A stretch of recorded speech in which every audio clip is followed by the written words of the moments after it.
DEFCON convention.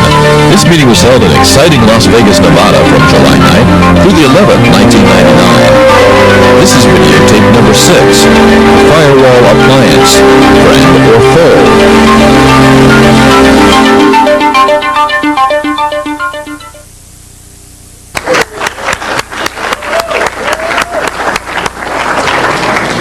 I'm Daremoe. I'm from Columbus, Ohio, 614, and I'm the alpha dog of the wolf pack up there. We just completed a comprehensive review, took about 6.5 months, of some 23 appliance firewalls. And we're going to talk about that today, some of the things that we found. If you were at Black Hat, we covered what we found as successes and failures. Today we're going to talk about a little bit more about the failures and some of the things that we found kind of hard to believe. So go ahead, next slide. I guess right off the bat we should talk about what is an appliance firewall. When we started this whole process, we went out to the web and just did a search on the keywords appliance and firewall. We came up with several hundred products, and what we immediately determined was that our definition of an appliance firewall and vendors' definitions of appliance firewalls vary greatly. So we're going to talk a little bit about what we kind of thought about an appliance firewall. We'll talk about some of the technologies that these products used, and we'll talk about how you in the field can know these devices when you see them and why that's advantageous to you. And theoretically, we'll talk about what weaknesses they possibly might have. And yeah, the lights would be good. You can, yeah, that's great. That's even better. Let there be light. Fantastic. Ambiance. And following the weaknesses part, we'll talk about how you can test yours or others' firewalls, and where you can find out more about these types of appliances. Next slide. First of all, we talked about what appliance firewalls are, and we were looking for devices that were integrated hardware solutions. We wanted all the software, including the OS, to be preloaded on the platform. Early in this process, we came up with a term that we borrowed from the MS folks again. We kind of took on the plug-and-pray attitude with these firewalls. We were looking for something that was easily deployable. We didn't want to have to hold hands to a bunch of folks who weren't skilled administrators in the field once these were deployed. And we were looking for something that could provide dual home network access. That's pretty much where we started with this whole process. We weren't really looking for something to firewall off a modem connection or something like that. We were looking for something with dedicated network access. And immediately what we discovered was most of these, the majority of these products, the 23 that we actually reviewed, and there were about 34 to 37 that we tried to review. Quite frankly, when we told some of the vendors that we were doing the review for DEFCON, they just kind of laughed and didn't want to give us any products to review. So you guys might kind of carry that around with you. Maybe they're a little afraid of you. You can drop that in some interviews and stuff. There won't be any names, unfortunately. Attorneys have been already knocking. So, yes, there will be a white paper available, and I'll talk more about that at the end. Okay, the very first thing we discovered is the majority of these little devices are based upon packet filtering technologies, and they were very simple access control list based. They simply compared the source and destination IP address as well as what protocol you were speaking, and then decided whether or not to let it pass through the firewall and into the network. Some of them were active state, or I guess they called it active content types of devices, and so we looked at some of those, and what that did is it built a state table in memory, and it said, okay, I shouldn't be getting a SYN or an ACK from this area or this IP address speaking this protocol because I haven't initiated a session. I don't know how much that bought you, but it was a little bit better, I guess. There were a couple of them that did application proxies. Most of them were basic services only, your basic web, FTP, and those kind of fell apart as soon as we started talking about real audio, real video, or anything else that a real company might be using. And a couple of them allowed you to create custom proxies on the fly. You could do your own proxy from this address to this address, speaking only this protocol. There were a couple that were combination, and the last thing all of these devices do is network address translation. In fact, in some of them, it wasn't even an option to allow or disallow network address translation. You simply were natting, whether you liked it or not. Next slide.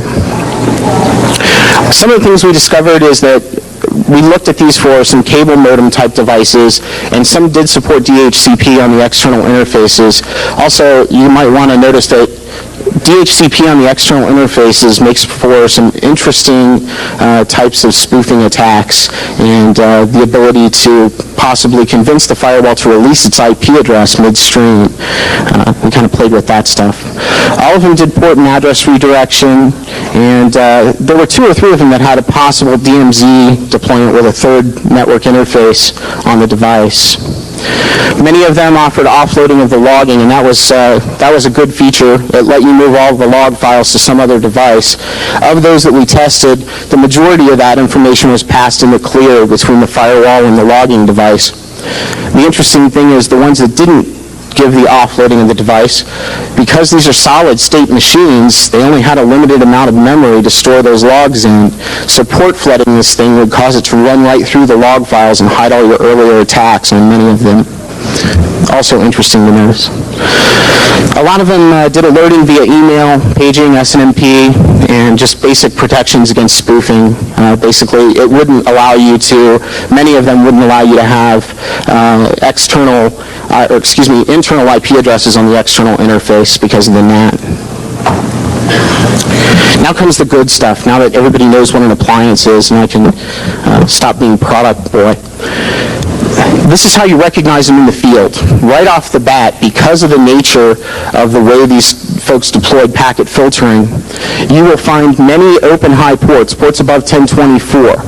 And these are not usually prevalent or existent in proxy-based firewalls. So if you find those above 1024s open or filtered via an Nmap scan, you'll know, for example, that this is probably a packet filter. You can also, many of these systems identified themselves via the web browser.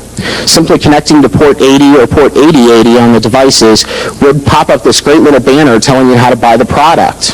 Fantastic. By the way, if you're in marketing and you think that this is a great way to market a product, stand up because we all love you. Okay? Telnet and SSH were also in use in these devices, and amazingly, once again, marketing. Telnet in, and it tells you what kind of device it is. Many of these were solid state, as I mentioned, so you couldn't even change or disallow those banners. You gotta love that.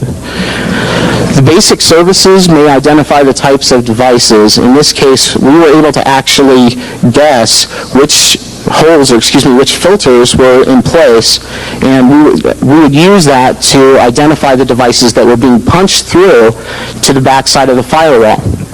And we'll talk a little bit more about that in a minute. Also, Nmap and Queso, we used those quite extensively in the testing process, and on many of them we were actually able to identify the underlying operating system that was laying under the application. Amazingly, most of these are based on this thing called Red Hat Linux. You might have heard of it. Next slide. The real weaknesses that we're going to talk about today. First of all, the general lack of logging. Firewalls, in general, most platforms do quite a bit of logging. So we were kind of amazed at the general lack of logging that was taking place in these little devices. Possible holes in the filtering rules, we'll talk about those and how to figure those out. DNS problems, address spoofing, some session hijacking. By the way, this is a great form of attack. This is fantastic in this case. Possible exposure of internal systems and denial of service. Go ahead. Right off the bat, almost all of these firewalls all they did was logged some type of connectivity. In many cases, they didn't even log dropped packets, only successful connections in and out of the firewall. Well, this is fantastic. We can port scan these devices all day. They won't notice. The admins never know. We can all kinds of play with some of these. The problem was a couple of them did. They did record port scans, but when you looked at the dropped packet logs, unless you were a skilled administrator and saw that there was a series of packets from this port to this port and over a period of time, you wouldn't realize that it was a port scan. None of these devices just came out and said, okay, a port scan just happened. So we kind of like that feature. You might want to know if you are going to play with one of these devices and you don't want your co-administrator to know that you've been doing that, you might want to use some type of stealth attack or stealth port scan, like an Nmap thin scan or something like that. Be careful out there. Few logged repeated connection attempts. In fact, we couldn't find any of these devices who would log the repeated connection attempts, such as in a brute force against a telnet prompt from a system that was exposed to the outside world. It just seemed to ignore it, that traffic was going there, so it must have been okay. So that's pretty useful. Brute forcing is kind of lame, but at the same time, it is kind of nice to know that you can go ahead and play those games. None alerted against attempts to overflow exposed processes. And the big thing here that we discovered is these are like half firewalls, and they aren't really intrusion detection devices. Again, part of this reporting process is that there was no clear way to identify what attacks had occurred, and we kind of like that. That was pretty fun. Almost none of them, maybe with the exception of 2 out of the 23, made any log at all of our attempts to denial of service the box. And we hit these things pretty hard. And of the 2 that did, many of them only just dumped basic Linux log files, which you would have to go through and grep to pick out. Now, how do we take advantage of some of this stuff? Well, the first thing right off the bat are these filtering holes. If you were at Black Hat and caught the extreme hacking from E&Y guys, you learned a lot about how this packet filtering stuff can help and hinder you. And I've got just some words for you there. Netcat is your friend. Get to know Netcat. Firewalk is a great tool as well, and it can be used to help determine what filtering is in place, as well as locate possible holes in the filtering rules that allow you to map devices on the inside of the firewall. And that's very useful.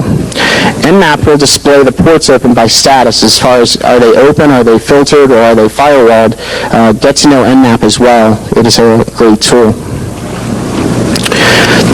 Most of these devices, as I said, allowed some fin scanning of the internal network. And a couple of them, we also noticed some things like ARP leakage, where the device would, for some apparent reason, start to ARP addresses on the external interface that belonged to devices on the internal interface. Also could be useful. Once holes are discovered and you've found ways to touch those internal systems, just exploit them using normal packets with forged source ports to reach the internal apps. And you won't even have to do that for some of them. Some of them, like I said, expose systems to the outside. The next real fun one for discovery were DNS problems. And because of the state of these devices and the way that they are created, they try to get these to market as a pretty cheap price. And I'll answer that question right off the bat. They ranged in value anywhere from $600 to $20,000. And it seemed to be that the cooler the case was on the outside, the more expensive it was. So your mileage may vary. But misconfiguration of these solid-state DNS servers was very common, and here we showed a kind of a little example of using NSLookup, where you set type to authoritative, set the device as your DNS server, and then just simply do an ls-d with the domain name, and voila, usually it would dump out all of the internal IP addresses. Thank you. That's always fun to play with. Address spoofing. Spoofing the source address may allow you to pass through the specific packet filtering rules. And spoofing addresses on the internal interface may allow you to access to internal hosts. Now, what you have to be careful of here is that the folks on the inside are not using non-routable IPs. If they are, obviously you're not going to be able to spoof those internal addresses unless you're on a local segment. So keep that in mind. Spoofing the addresses of other perimeter systems may allow you to access host applications. We found in some cases that as long as you were in the same class C as what the external interface of the firewall was, there were some inherent rules that weren't defined in the ACLs that applied to you, and you might want to be able to play with some of that stuff. My personal favorite here, session hijacking. This worked really well against these appliance devices. And all we did was we gathered connected users, in many cases, simply by fingering the device, just at the IP address, and it would tell us many times how many or what users were logged in. So we would wait until we saw somebody connected to the firewall, and we would use a tool like Hunt to grab their session, and voila, we've already authenticated, we're through, and we don't have to hack anything else. We've already taken control of sessions. This is probably the big one here. Those that didn't deploy proxy-based traversal of the firewall just simply said, any connections on this port, such as port 80, route to this internal device. And what that did was it allowed us to carefully probe and examine those systems that were exposed. For example, we could look at banners of the systems, and oftentimes we could query them, such as SendMail or other types of systems, to find out exactly what those operating systems were on the inside. Obviously, if you scan the firewall and it comes back and that determines it as a Linux box or a Linux-based OS, and you see this fantastic email system called Exchange, well, you know what's going on there. You know it doesn't run on the same platform. So query those applications for system and version information, and you'll be able to figure out exactly how to exploit those devices while passing through the filter. Next was denial of service, or DOS attacks. And right off the bat, I want to tell you, these are pretty lame unless you have something to gain. And so all of you folks who are DOSing all these servers around the country, I say thank you, because I get to travel and see the world, and they write checks, and that's very cool. We did run into a few things here. Obviously, historically, there's been this problem where if you could DOS a firewall, and sometimes, in some rare occasions, those older firewalls, and some newer ones, would fail in a completely open state. And the application would simply crash, and it would start to route traffic between the interfaces. We couldn't get that to occur in any of these devices that we tested. However, just be aware that that sometimes does exist. Also, we talked about, and we weren't able to exploit, but we really think that this is the case in some of these devices, as well as other firewalls on the market, where you could DOS the box and wait for it to reboot. And as it started to reboot, it would load routing before it would load the ACLs. So there was a period of time there where you could route traffic across the device without passing through the access control lists. And that could be very fun to play with at some point. Again, we couldn't find any time frames in those devices that we tested, but we have heard that they are out there. And so you might play with those. Typical denial of rules, denial of service rules apply. Malformed packet attacks. We were able to DOS a couple of the firewalls that way, just simply crash the stack. Normally what would happen, the firewalls wouldn't reboot. Simply the external interface would just stop functioning and stop responding. Bandwidth socket attacks. Obviously, if you have more bandwidth than your target, you can suck up all the sockets. Nobody else gets connection. Very lame, but I guess it might buy you something if you're really pissed. Floods and smurfs. That just general kind of stuff. Go ahead. Some of the other issues that we kind of discovered in this whole process was that some of the appliances pass management information in the clear. And we discovered in some cases that you could actually remotely manage the firewall once you caught those sessions and intercepted passwords. that's very, very useful. And some of these packages came with browsers or custom applications that you would load on your system, and it might be possible to spoof management information, whereas you might be able to change the ACL remotely. What percentage of those devices allow you to have management go from the external interface? I know some which you can't configure the external interface management. I'd say about half, about 50% of them allowed remote management from the external interface. How many of them is that on by default? On by default, off the top of my head, I'm guessing maybe another half of that, so maybe a quarter of the total deployment. Could you repeat the question? Yeah, I'm sorry. The question was how many of those devices allowed management from the external interface, and then how many of them allowed that on by default. And about 12 of them out of the 23 allowed you to manage the firewall from the external interface or remote device. And of that, about 6 of them had that on by default. In fact, there were 2 or 3 of them that you had to manage from the external interface when you first plugged the device in. You couldn't manage it from the internal interface of the firewall. The other question, the other issue that we ran into is the same as in any other firewall. If you're a firewall administrator, I pity you, because misconfiguration of these devices as well as others is incredibly simple to do. The ACL rules are oftentimes pretty difficult to understand and even harder to figure out how to deploy in the order of significance. We ran into some that read bottom to top, top to bottom. It wasn't documented anywhere, and half the time we'd call support and they wouldn't even know. So if you're dealing with software vendors too, the one thing I have learned through this process, as I explained at Black Hat, is I really pity you guys. The vendors and support people were incredibly unresponsive, and it's just, I couldn't believe it. I'll get off my soapbox now. The misconfiguration issue, we found out that some of them allowed all the interfaces to be set to the same devices, the same IP address. Think about no sanity check, here it is. These things would become bridges and route traffic everywhere, all 3 interfaces. So we kind of like that too. Now, if you own your own appliance and you want to test it, here's how to do it. First of all, take a sanity check on your access rules.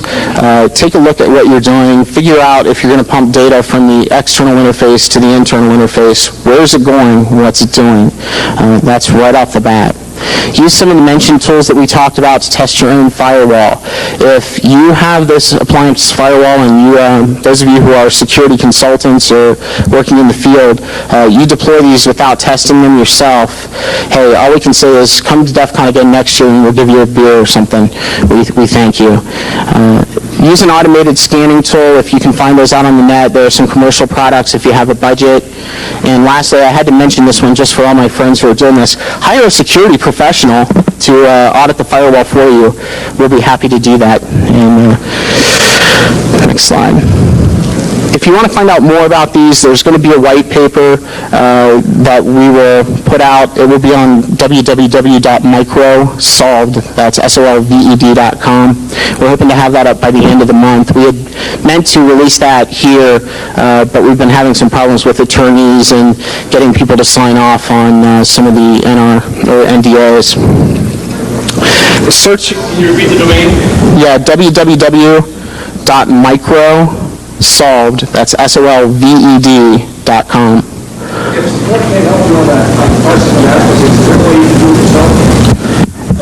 Yes, and here's how. The question is, if support can't help you on that, on the question of importance of the ACL order, how can you do that yourself? The first one is don't reinvent the wheel. Check with the Firewall Wizards mailing list. Some of those folks out there have used these devices. If you want to test it yourself, though, set up a couple of rules, such as the first rule in the set, allow access to port 80 on this device. The second rule would be deny access to port 80 to this device, and then see if you can access it. Try switching them around, and you'll figure out which one is in order of importance. So do that in your testing phase. Did that answer your question? Yes? Yes, okay. say the white paper's going to be published? Hopefully by the end of this month if the attorneys get everything done. www.greatcircle.com will have a lot of the information about the firewalls, the appliance firewalls. There's some folks out there that are working on that stuff.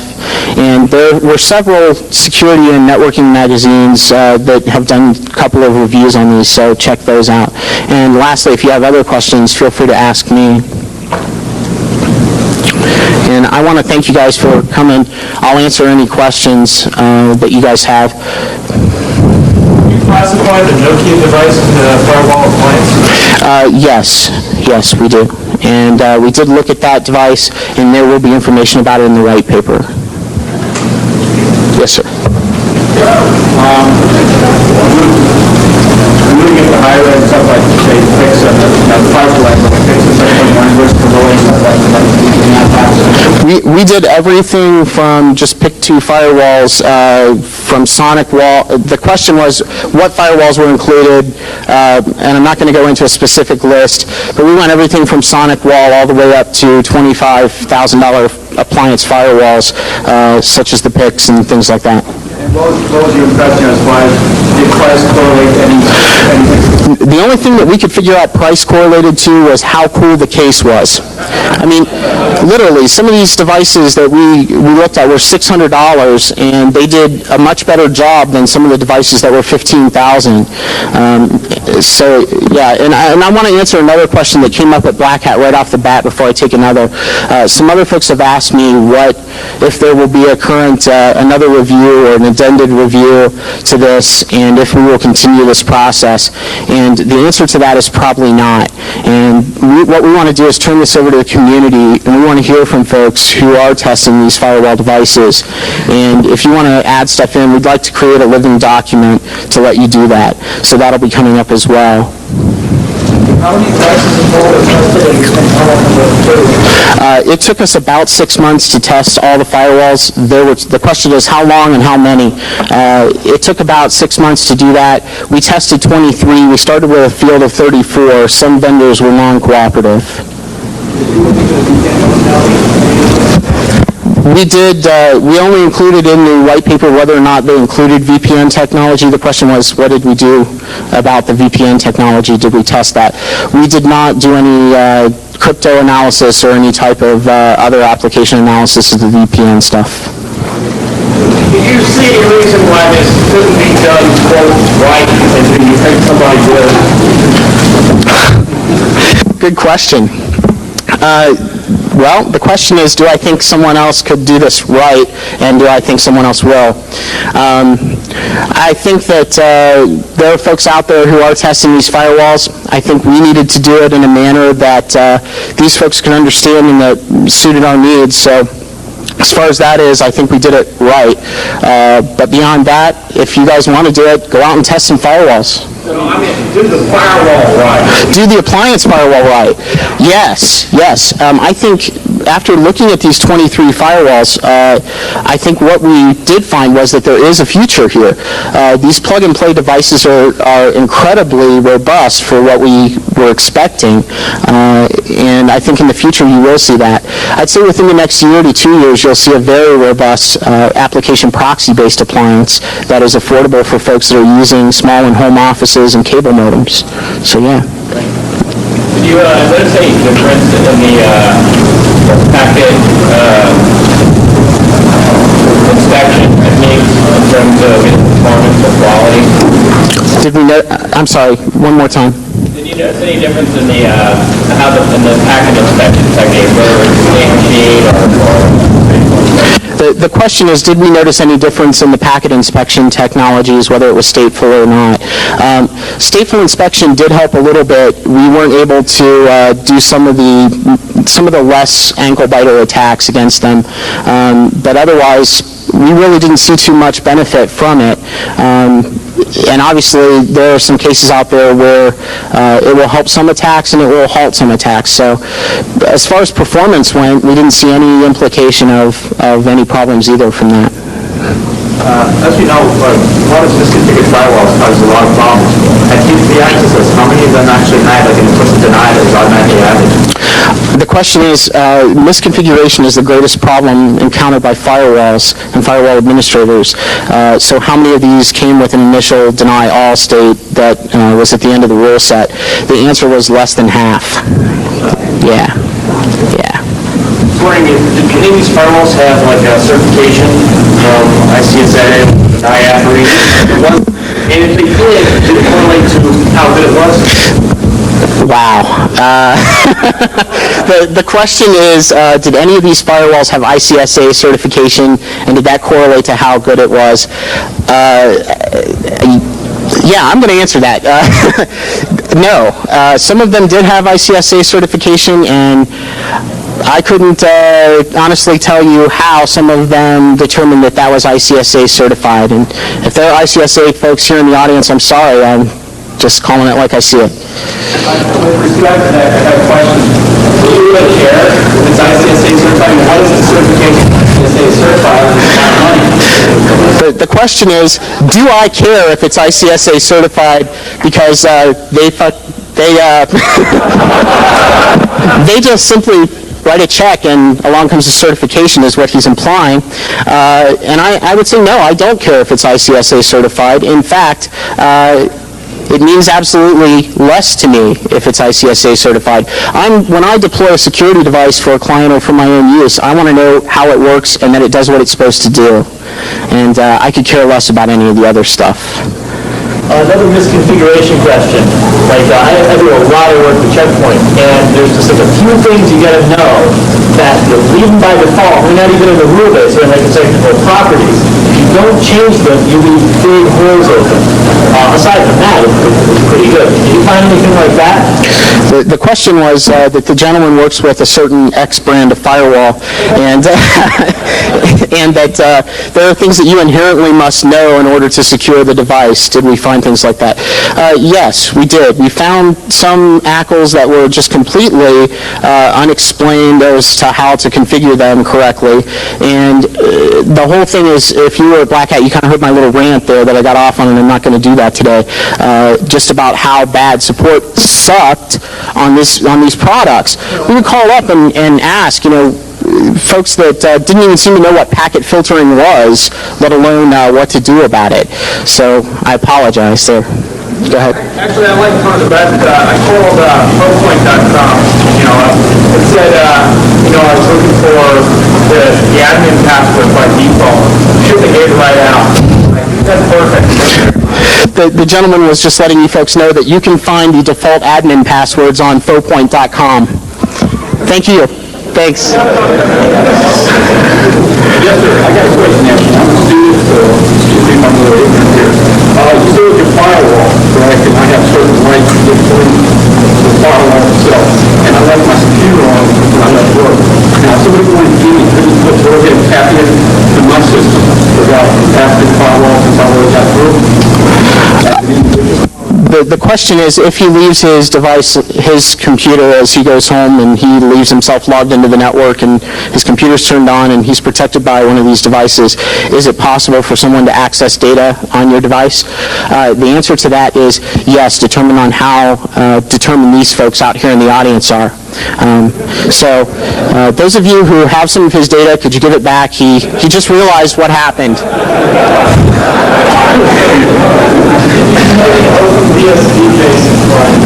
Oh, great question. The question was, did we see any OpenBSD-based appliances? There were 2 out of the 23. The OpenBSD. Can't name any names, I'm sorry. They did pretty well, actually. The question was, how did they do in the process? They did do pretty well. What we found was that many of the devices that were Unix-based or Linux-based, amazing, and BSD-based were much more resistant to denial of service attacks than those that were using custom implementations. For some of these folks, they still, if you're writing an appliance firewall and you're still using a proprietary operating system, we like you and you're our friend. Keep coming and make new revisions. We love that. You mentioned some of them are doing application proxies. What's the level of content inspection and then vectoring stuff out to like antivirus servers and stuff like that? The question is, if if they are doing content inspection across a proxy, how deep is that, and are you able to offload virus scanning and things like that? We didn't find any of them that allowed you to offload virus scanning. We found a couple that included some toys that you could kind of place in a DMZ situation that would allow virus scanning of content. As far as the actual checking of the data content within the proxy, that seemed to be fairly robust, although we didn't find any that were configurable in that manner. Anything that was in a configuration issue kind of fell under that content blocking, filtering, I'm keeping you from going to xyzsite.com kind of stuff. So. Are you going to be listing the names of the firewall in the white paper? The question is, are we going to list the names of the devices that we tested in the white paper? The answer is yes, for those whose attorneys will sign off and allow us to do so. That's what we're dealing with now. The whole end of this process turned into a big nightmare. It was like some of these vendors freaked out when they found out we were coming to DEFCON to tell you guys about it. So. More questions in the process. You were saying that some of them allow you to create custom proxies.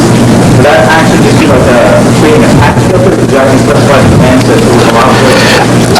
The question was, how robust was the creation of the proxy process, and could you specify what data signatures or data loads you were looking to prevent? We didn't find any that were configurable to that manner. They simply said you could build these custom TCPs that were kind of like packet filters, and it would make sure that the originating service was indeed, XYZ and this target. So, yeah, it was a little more than graceful packet filtering. Yeah. Any other questions? One for you? Yeah, some of those Linux-based firewalls, we were told by some of the vendors that it's Linux, but it's a stripped-down version of Linux for security purposes. Are you going to determine that on any of the firewalls, and if so, what tool would indicate that? The question was, some of these, we've heard that they would possibly use stripped-down versions of Linux as code, and how would we find out? We were not able to determine that. In fact, some of them, our favorite ones, seem to be a full implementation of Linux in this appliance device with a really cool front end, and it did some really awesome things, and you'll see some of that in the white paper. So. Are any of the network address translation capable firewalls that you dealt with capable of handling H323 packets? The question is, were any of the appliance firewalls that we dealt with capable of handling H323?